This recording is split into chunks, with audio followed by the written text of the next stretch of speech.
15. veče na Evi, međugeneracijski volonterski centar, gde su i članovi udruženja pacijenata sa stomom koji su se usudili prvi put da dođu na ostrvo Evija i da provedu 20 dana.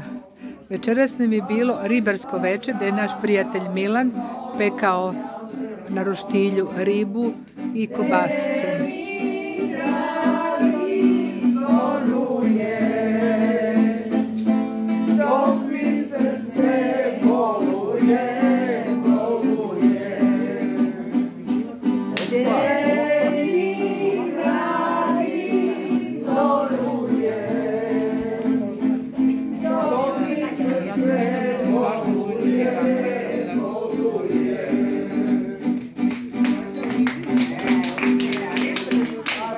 Austrija, znači, pošto sam ja rekla,